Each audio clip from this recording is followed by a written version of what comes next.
نحمده ونستعينه ونستغفره ونعوذ بالله من شرور أنفسنا وسيئات أعمالنا من يهده الله فلا مضل له ومن يضلل فلا هادي له أشهد أن لا إله إلا الله وحده لا شريك له وأشهد أن محمدا عبده ورسوله صلى الله عليه وعلى آله وصحبه وسلم تسليما مزيدا أما بعد يا أيها الذين آمنوا اتقوا الله حق تقاته ولا تموتن إلا وأنتم مسلمون يا أيها الناس اتقوا ربكم الذي خلقكم من نفس واحدة وخلق منها زوجها وبث منهما رجالا كثيرا ونساء واتقوا الله الذي تساءلون به والأرحام إن الله كان عليكم رقيبا فإن أصدق الحديث كتاب الله وخير الهدي هدي محمد صلى الله عليه وسلم وشر الأمور محدثاتها وكل محدثة بدعة وكل بدعة ضلالة وكل ضلالة في النار. Kaum muslimin jamaah salat maghrib Masjid At-Taqwa yang dimuliakan Allah Subhanahu wa taala. Kita bersyukur pada Allah Subhanahu wa taala atas Islam dan iman yang Allah karuniakan kepada kita, kemudahan dalam mengabdi kepada Allah, melaksanakan perintah-perintah Allah, jauh dari larangan Allah Subhanahu wa taala. Pada kesempatan yang mulia ini kita melanjutkan pembahasan mulia, satu dari pembahasan dalam agama kita tentang perjalanan hidup Rasulullah sallallahu alaihi wasallam pada tahun ke-10 kenabian. Setelah wafatnya Abu Talib dan Khadijah istri Rasulullah radhiyallahu anha pada tahun yang sama, di tahun ke-10 kenabian. Wafat disebabkan sakit yang didapat dari pengasingan, pemboikotan selama 3 tahun, mulai dari tahun ke-7 sampai selesai di tahun ke-10. Maka Nabi Shallallahu Alaihi Wasallam menuju Taif, tempat yang jaraknya, kata para ahlinya, 80 km jaraknya dari Mekah. Tujuan Nabi Shallallahu Alaihi Wasallam adalah untuk berdakwah dan mendapatkan perlindungan, karena Abu Talib yang biasa melindungi dakwah Rasulullah sallallahu alaihi wasallam telah meninggal dunia. Maka Nabi ingin mencari sosok sebagai ganti dari Abu Talib. Mungkin bertanya sebahagian orang, bukankah di sisi Nabi ada Hamzah yang sudah masuk Islam di tahun ke-4 kenabian? Ada Umar Ibn Khattab yang juga sudah masuk Islam di tahun ke-4 kenabian. Apakah mereka berdua tidak cukup untuk menggantikan Abu Talib dan menggantikan Khadijah radhiyallahu taala anha? Jawabannya, kalaulah cukup, tidak mungkin Nabi pergi ke Taif. Kalaulah cukup, rasanya Nabi tidak ke Taif. Nabi hanya berdua, ditemani Zaid bin Harithah. Saat itu orang masih menyebut sebagai anak Rasulullah, padahal bukan. Berjalan kaki berdua keluar dari Mekah. Ada sebahagian orang juga bertanya, apa tidak cukup Allah Subhanahu wa taala melindungi Nabi sallallahu alaihi wasallam? Jawabannya cukup. Akan tetapi sebab dibutuhkan. Kalaulah tidak perlu sebab, Nabi tidak akan ke Taif. Nabi ke Taif dengan penuh keyakinan bahwa Allah sebagai pelindung.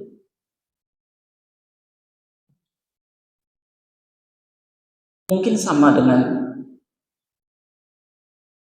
kita tetap mengambil air, meneguk air untuk menghilangkan haus. Tapi kita yakin Allah Subhanahu wa taala lah yang memberikan itu. Allah kalau mau untuk menghilangkan dahaga, Allah hilangkan. Seperti makhluk Allah yang lain pun tak bisa sekian lama tanpa air. Tapi kita butuh sebab. Lebih kurang demikian. Nabi Shallallahu Alaihi Wasallam 10 hari di Taif. Setiap melewati rumah, Nabi tawarkan Islam. Setiap lewat tokoh pembesar, ketua, Nabi tawarkan Islam. Tidak ada yang menerima, tidak. Menolak. Sampai pada kesimpulan, sudah 10 hari, keluarlah dari negeri kami. Mereka provokasi orang-orang bodoh, anak-anak.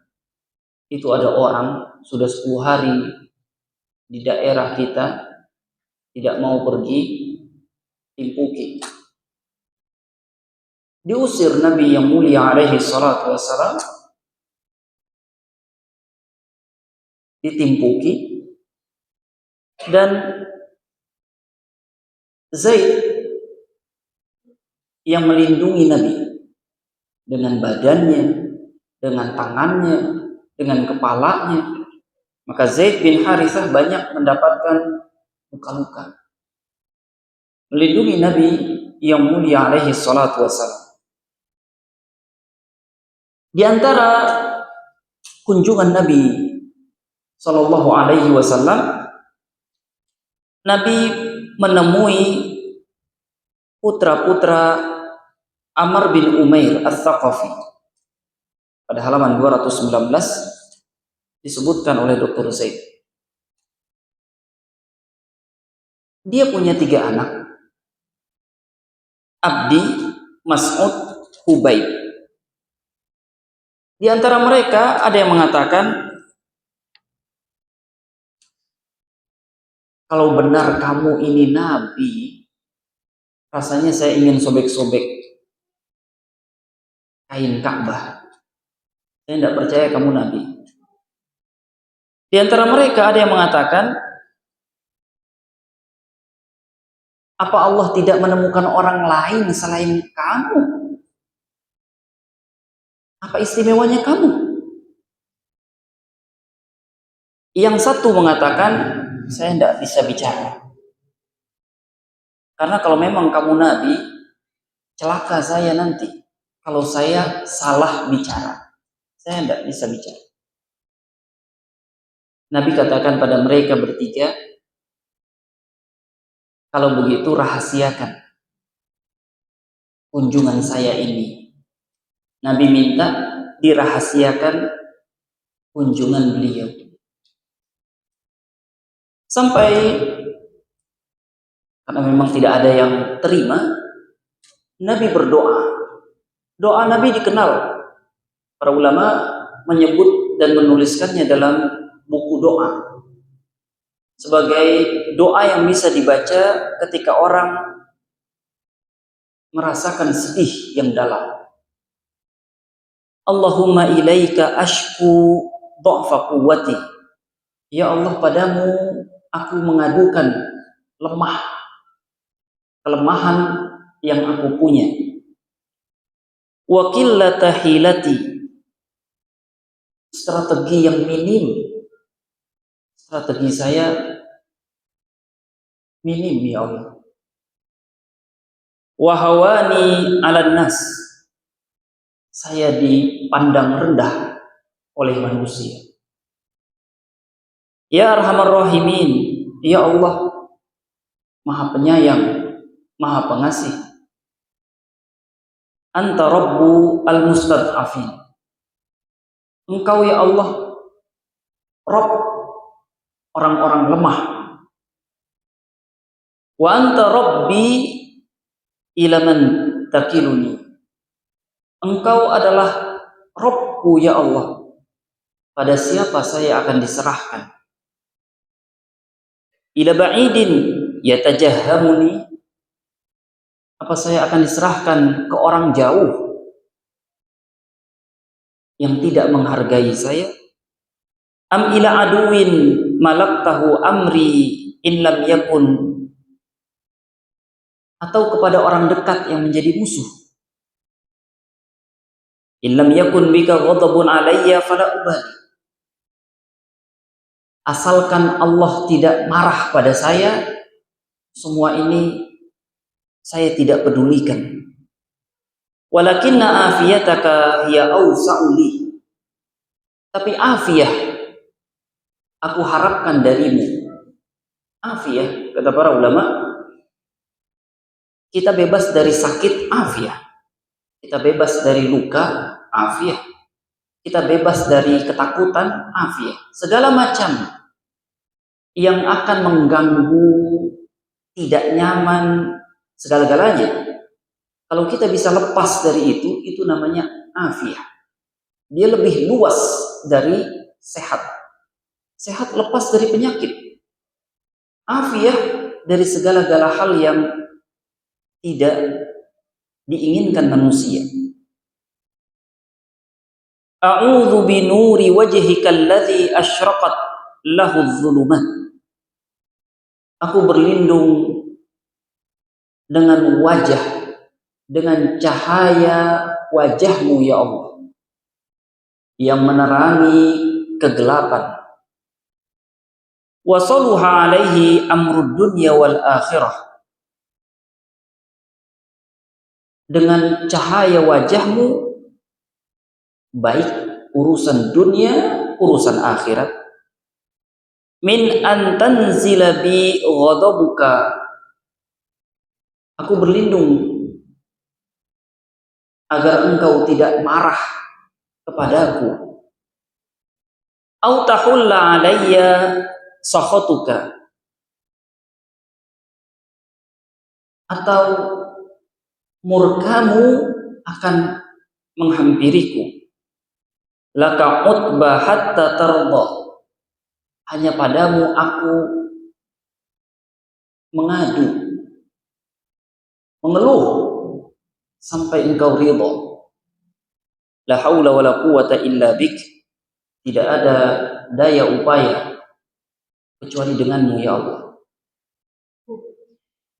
Nabi Shallallahu Alaihi Wasallam berdoa menyampaikan kesedihan yang mendalam. Nah, ketika Nabi dalam kondisi yang demikian, ada penduduk Taif, putra Rabi'ah, mereka saudara berdua, melihat Nabi dalam kondisi seperti itu, dia suruh adas, budak. Mereka berdua menyuruh budaknya, bawa ini anggur, kasih pada orang yang sedang duduk di situ. Adas datang bawa anggur setangkai, diletakkan di hadapan Nabi Shallallahu Alaihi Wasallam. Nabi menerima hadiah itu.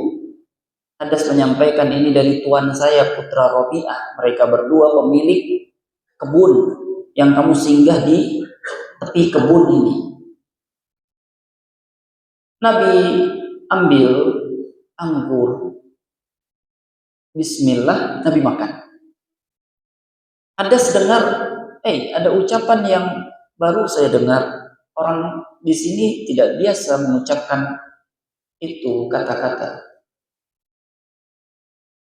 Nabi tersenyum, Nabi tanya, kamu dari mana?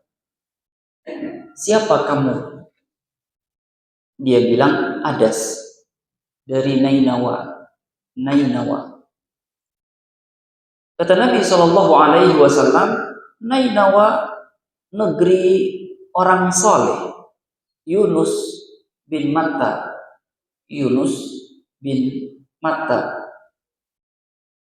Jauh jarak Nabi yang mulia alaihi salatu wassalam dengan Nabi Yunus. Adas katakan, dari mana kamu kenal Yunus bin Matta? Dia saudara saya, kata Nabi yang mulia alaihi salatu wassalam. Dia saudara saya. Dia Nabi, saya Nabi. Maka Adas langsung cium kepala Nabi, cium tangannya, cium kakinya. Kemudian dipanggil, putra Rabi'ah, lihat. Budakmu telah dirusak oleh orang ini. Dipanggil Adas, apa yang kamu lakukan? Kata tuannya. Kata Adas, dia memberitahu informasi yang hanya diketahui oleh orang Nasrani. Karena Adas Nasrani. Tidak ada orang lain tahu. Kecuali yang mendalami Nasrani. Tuannya kan bukan Nasrani, orang Taif. Kata mereka berdua, putra Rabi'ah, agama kamu lebih baik dari dia buat kamu. Jangan pedulikan dia. Nabi SAW tinggalkan kebun putra Rabi'ah. Dalam perjalanan siang, Nabi dihampiri oleh malaikat. Bertemu Nabi SAW dengan malaikat. Posisi Nabi saat itu berada di Qarnu Tha'alib. Diterangkan oleh Dr. Zaid pada halaman 222. Ada malaikat Jibril mendatangi Nabi SAW bersama dengan malaikat penjaga gunung, menawarkan, Allah telah mendengar doamu wahai Nabi, dan ini malaikat penjaga gunung. Kalau diizinkan, akan ditimpakan gunung kepada seluruh penduduk Taif, rata sudah. Tapi Nabi SAW menolak dan menyatakan bahwa kami menginginkan anak-anak mereka akan menyembah Allah Subhanahu wa Ta'ala, akan mengabdi kepada Allah Subhanahu wa Ta'ala nantinya. Selesai urusan di siang hari itu, di malam harinya Nabi SAW masih dalam perjalanan pulang. Di malam harinya Nabi SAW sholat. Tatkala Nabi sedang sholat malam, maka Allah Subhanahu wa Ta'ala turunkan firman-Nya. Wa id sarafna ilaika nafaran minal jinni yastami'una al-Qur'an. Ketika kamu sedang sholat malam, sekelompok jin mendengar kamu sedang sholat membaca Al-Quran. Falamma hadaruhu qalu ansitu. Jin-jin itu datang, mereka bilang, coba dia dengarkan yang dia baca. Falamma qudiya wallaw ila qaumihim mundzirin. Ketika selesai dari melihat kamu sedang sholat, mereka pergi melapor pada teman-temannya. Qalu ya qaumana inna sami'na kitaban unzila min ba'di Musa. Wahai teman-teman, kami mendengar bacaan baru setelah Musa. Sebelumnya kita mendengar di zaman Musa. Berarti lama juga nih usia jin.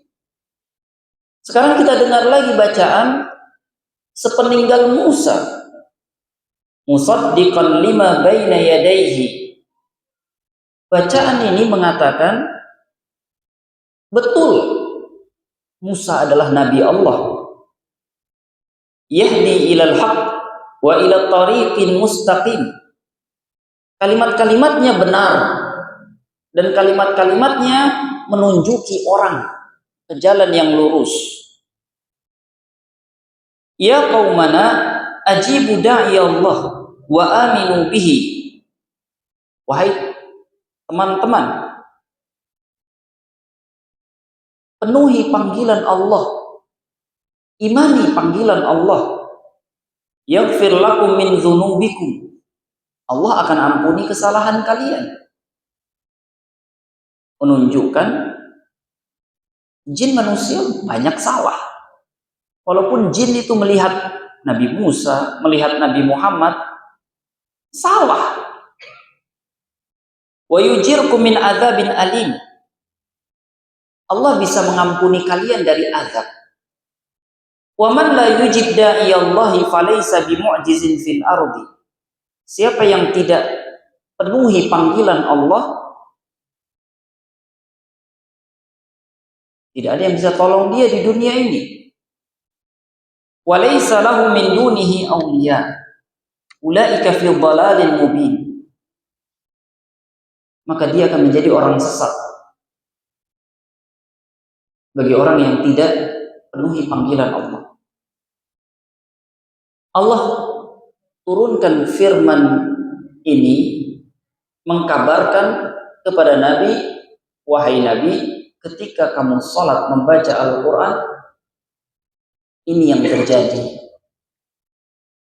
Lanjut perjalanan Nabi bersama Zaid.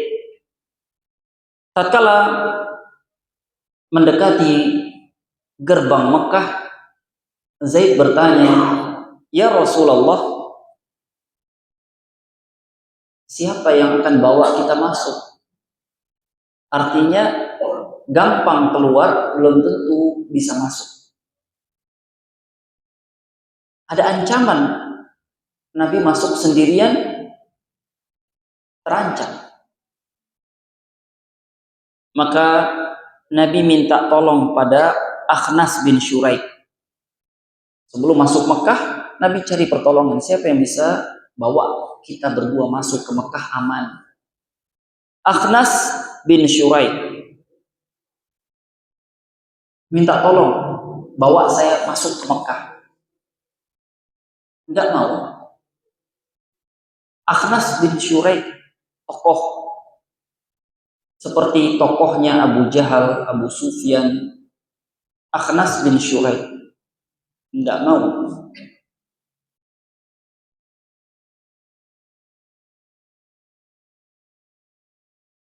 Orang ini pernah akan memusuhi Nabi di perang Badar nantinya. Orang ini juga pernah bertemu dengan Nabi Shallallahu Alaihi Wasallam dengan muka manis, kata-kata yang manis, kalimat-kalimat yang enak didengar. Padahal hatinya benci sekali. Kata ahli sirah, entahlah dia masuk Islam atau tidak ada pengetahuan tentangnya. Ada lagi yang bilang Akhnas bin Syuraik, dia masuk Islam, dia murtad. dia masuk Islam lagi. Kabarnya begitu. Walhasil tidak ada kepastian terkait Akhnas bin Syuraik. Setelah ditolak, Nabi minta tolong Suhail bin Amr. Suhail bin Amr. Suhail sama tokohnya dengan Akhnas, Abu Jahal, Abu Sufyan, orang Quraisy juga. Suhail dia yang nanti akan melakukan perjanjian di Hudaybiyah. Nabi katakan, ini Suhail bin Amr, semoga urusannya mudah, karena namanya adalah mudah. Suhail mudah. Suhail juga bertemu dengan Nabi di Badar. Tertangkap tapi. Tertangkap. Berusaha meloloskan diri. Tertangkap lagi.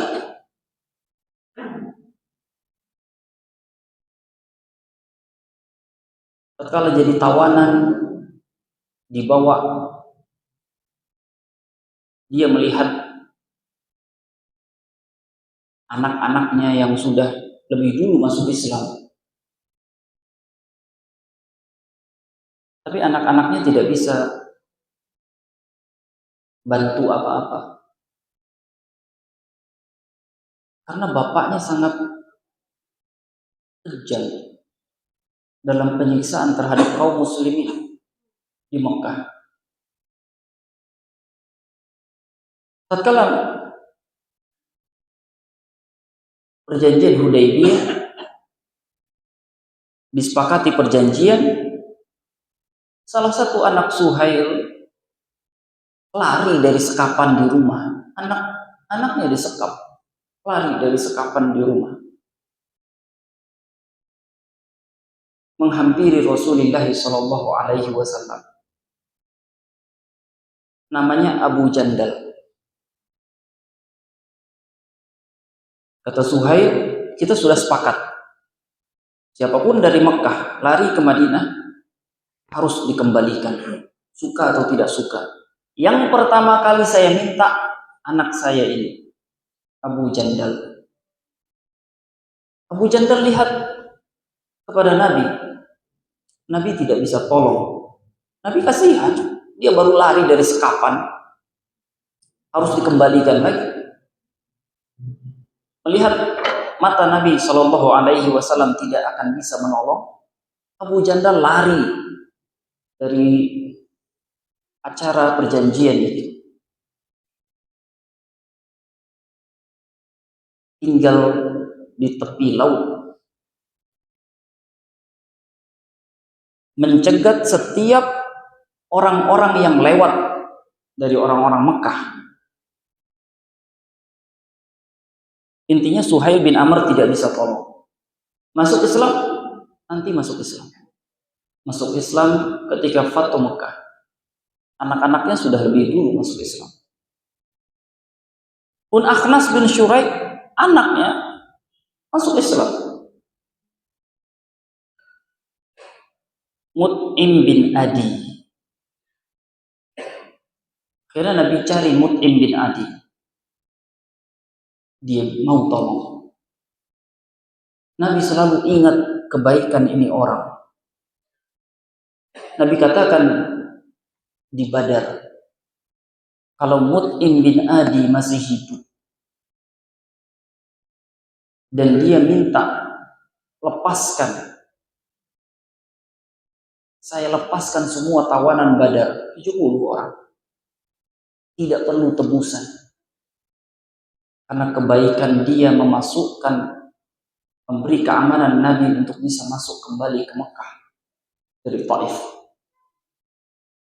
Mut'im bin Adi mati dalam kondisi kafir. Nah, di sini kita belajar lagi. Mut'im bin Adi mau tolong Nabi, mati dalam kekafiran. Di Badar mati. Suhail tidak mau tolong Nabi, Tapi masuk Islam belakang. Akhnas tidak jelas kondisi hidupnya. Dari sini kita belajar sama seperti Abu Talib, hidayah milik Allah. Boleh hari ini ada orang baik, tapi akhir hidupnya tidak ada yang tahu kecuali Allah. Boleh hari ini ada orang tidak mau tolong, tidak mau beri pertolongan, tapi akhir hidupnya Allah yang tahu. Tapi anaknya Jubair bin Mut'im, sahabat Rasulullah SAW,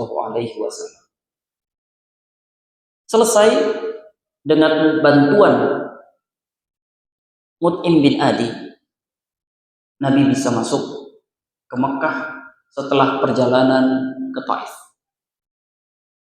Dan Nabi katakan pada Zaid bin Harithah yang hati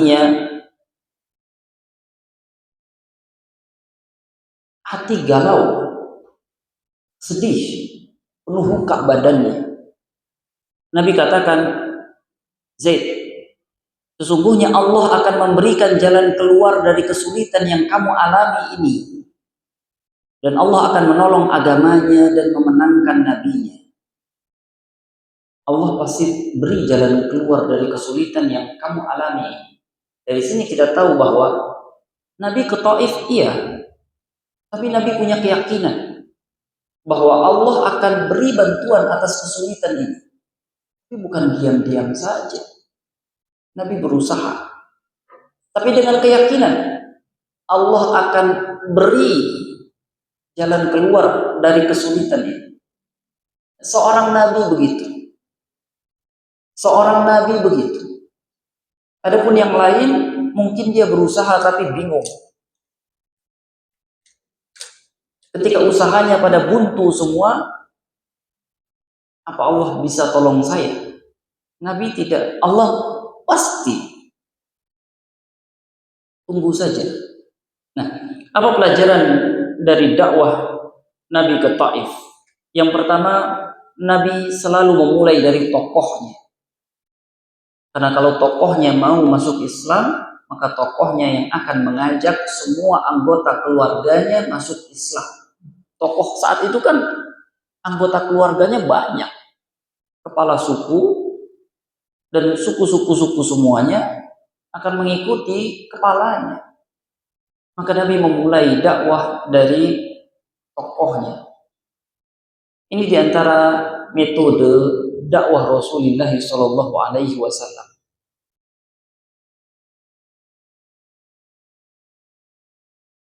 Tapi tidak ada tokoh yang mau masuk Islam. Malah adas yang mudah. Yang kedua, rahasia. Nabi minta dirahasiakan pertemuan kita ini. Kalian tidak masuk Islam, tidak paksa. Nabi tidak paksa. Tapi rahasiakan. Apa tujuannya? Nabi pernah sabdakan, Ista'inu ala injahil hawaid bil kitman, fa inna kulla dhi ni'matin mahsud. Riwayat Tabrani. Nabi tidak mau orang-orang Quraisy dengar lalu ditertawakan, dan ini membuat sedih kaum muslimin. 10 hari ke Taif tidak ada hasil. Rahasiakan. Kalau saya datang ke sini, kata Rasulullah SAW. Dan kata para ulama, memang tidak semua hal harus dibicarakan. Ada sesuatu yang jadi rahasia. Maksudnya ini, fa inna kulla dhi ni'matin mahsud. Iya, kalau itu urusan yang menyedihkan. Kalau urusan yang membahagiakan bagaimana? Setiap orang punya nikmat, pasti ada yang hasad. Setiap orang punya nikmat, ada yang hasad. Tidak semuanya harus diceritakan. Tolong dirimu sendiri dengan rahasiakan. Tidak semua hal harus diinfokan. Yang ketiga, melindungi Rasulullah Shallallahu Alaihi Wasallam perbuatan Zaid. Tidakkah kita iri pada Zaid yang melindungi Rasulullah Shallallahu Alaihi Wasallam? Hari ini apa yang bisa kita lakukan kalau Zaid bin Harithah saat itu melindungi Nabi dari timpukan orang-orang Taif dengan badannya? Maka kita orang yang mencintai Rasulullah Shallallahu Alaihi Wasallam, ada para ulama, melindungi sunnah Rasulullah Shallallahu Alaihi Wasallam dengan mengamalkannya. Lindungi apa yang Nabi sabdakan dengan mengamalkan sabda Rasulullah. Lindungi apa yang Nabi perbuat dengan melakukan yang diperbuat oleh Nabi yang mulia alaihi salatu wassalam. Maka itu bahagian dari melindungi Rasulullah Shallallahu Alaihi Wasallam. Yang keempat, Nabi berdoa, Nabi bersabar. Nabi berdoa. Dalam kepergian Nabi di Taif, Nabi berdoa pada Allah Subhanahu wa taala. Ditolak. Nabi bersabar. Nabi tidak katakan, ya Allah sulit betul. Padahal Nabi melaksanakan perintah Allah, tapi malah begini. Nabi bersabar. Nabi punya keyakinan. Mengapa beliau bisa bersabar sebegitunya? Karena beliau memiliki keyakinan bahwa beliau di jalan yang benar. Beliau punya keyakinan, punya ilmu bahwa beginilah para nabi terdahulu. Nabi punya keyakinan bahwa pertolongan Allah pasti. Nabi punya keyakinan bahwa sesudah ini adalah surga Allah Subhanahu wa taala, ridho Allah. Maka di dalam doa Nabi mengatakan, asalkan Allah tidak marah, saya tidak pedulikan apa yang saya alami ini. Asalkan Allah tidak marah. Maka itu menjadi, kata para ulama, maka itu menjadi penawar. Tatkala setiap hamba mendapatkan kesulitan, apakah kita tidak rela? Biarlah menanggung kesulitan, asalkan tetap dalam kebenaran. Kalau tidak dalam kebenaran, yang kita tanggung bukan kesulitan, murka Allah. Kan Nabi dalam doa mengatakan, asalkan engkau tidak marah ya Allah. Kesulitan begini tidak saya pedulikan. Nah, sekarang dibalik urusannya. Orang yang mendapatkan kesulitan, tidakkah dia rela dapat kesulitan itu? Tapi dia diselamatkan sudah dari murka Allah. Atau mau dibalik, kita dapat murka Allah, tapi kesulitan ini kita tidak dapat. Justru kita dapat kemudahan.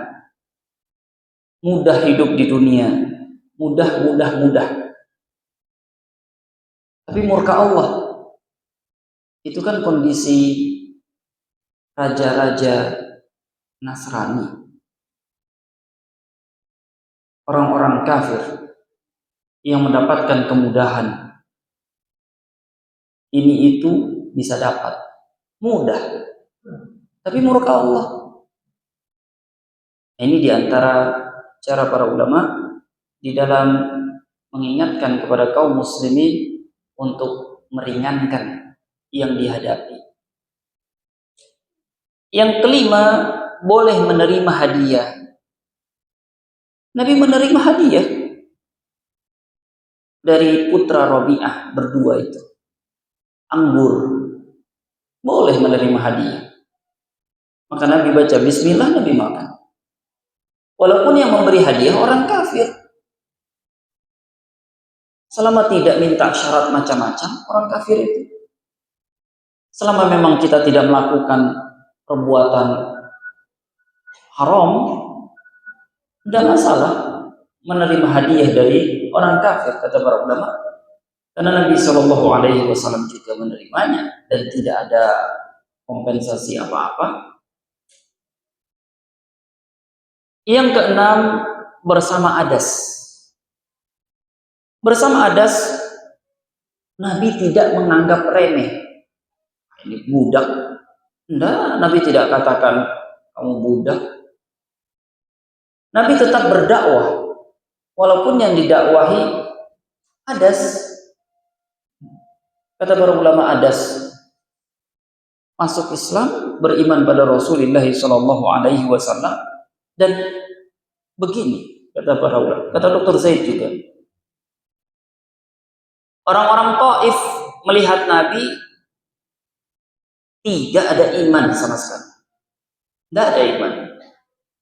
Adas melihat Nabi, berbicara dengan Nabi, tidak pakai pikir panjang, langsung mencium Rasulullah,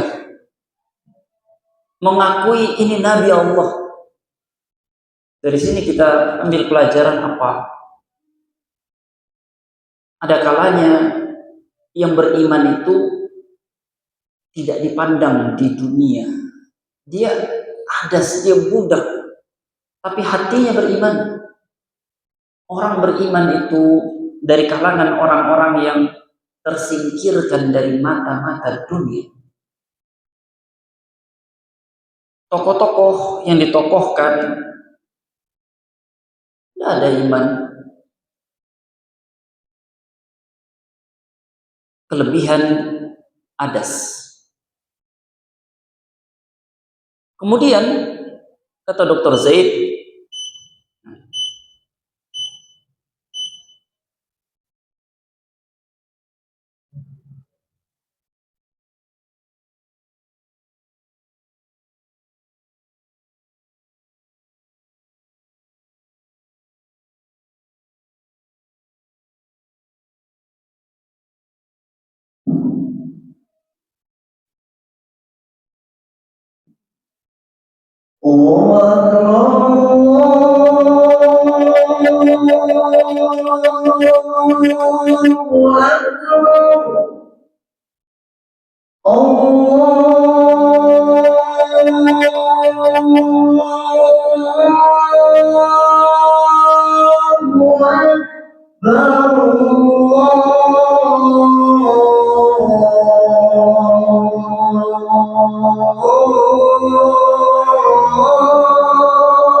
Hayya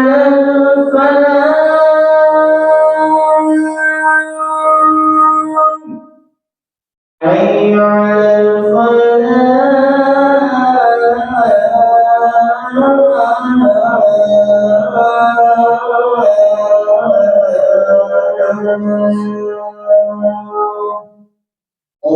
Akbar, Allahu Akbar, la ilaha illallah.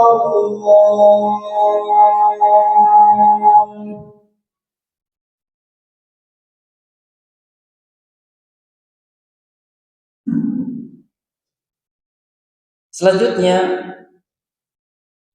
yang menyebabkan adas tertarik berbicara dan menjadi sebab dapat hidayah adalah bismillah. Nabi makan, Nabi baca bismillah. Satu di antara adab, satu di antara sunnah Rasulullah sallallahu alaihi wasallam, ringan, bismillah. Dan sebagian bertanya mungkin, bagaimana cara mengucapkannya? Nabi sebelum makan bismillah, suara terdengar. Kalau tidak terdengar, kalau di dalam hatinya, bagaimana adas bisa katakan, ini kalimat saya baru dengar.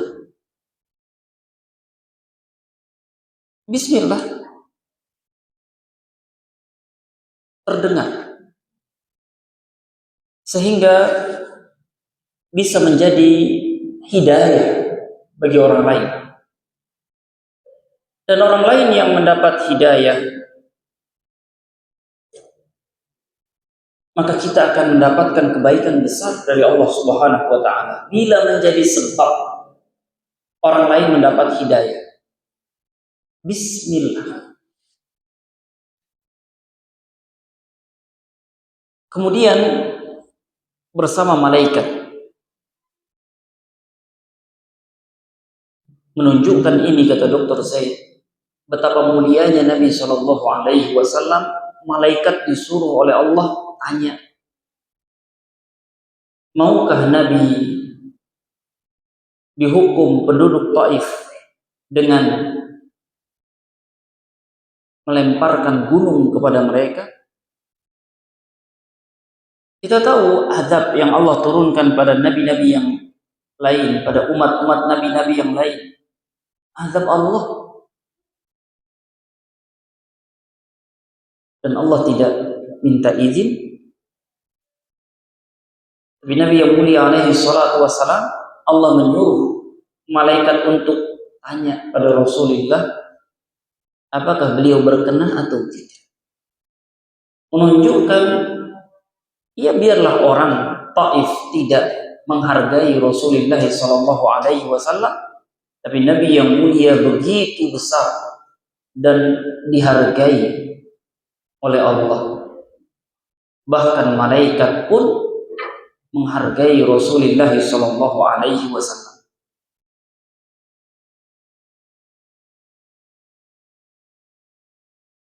Dari jawaban Rasulullah sallallahu alaihi wasallam jelas bahwa yang Nabi inginkan hidayah. Yang Allah katakan, "Ja'akum rasulun min anfusikum azizun 'alaihi ma 'anittum harisun 'alaikum bil mu'minina raufur rahim." Ini telah kami utus kepada kalian utusan dari kalian manusia. Ayat ini turun pada bangsa Arab dari bangsa kalian Arab. Ayat ini turun pada orang Quraisy dari kalangan kalian, keluarga kalian Quraisy. Kesulitan kalian terasa di hatinya, sangat ingin kalian itu dapat petunjuk, dan sangat lembut sekali sikapnya terhadap orang yang beriman. Kemudian yang kedelapan, salat malam. Dalam kondisi bagaimanapun sulitnya, Nabi tidak pernah meninggalkan salat sunnah ini, salat malam. Kata para fuqaha, satu-satunya sholat sunnah yang tidak ditinggalkan oleh Nabi tatkala mukim ataupun safar, sholat malam. Sehingga sebahagian fuqaha ahli fikih mengatakan bagi Rasulullah dia wajib. Bagi Rasulullah dia wajib karena Nabi tidak pernah tinggalkan sholat malam. Dan Nabi perintahkan kaum muslimin untuk sholat malam. Alaikum biqiyamil lail. Kalian mesti sholat malam. Kata Nabi di hadapan sahabatnya. Dan ini tertuju pada kita umat Rasulullah sallallahu alaihi wasallam. Kemudian Al-Quran. Nabi mengambil yang menghibur hati beliau dengan membaca Al-Quran di dalam salat.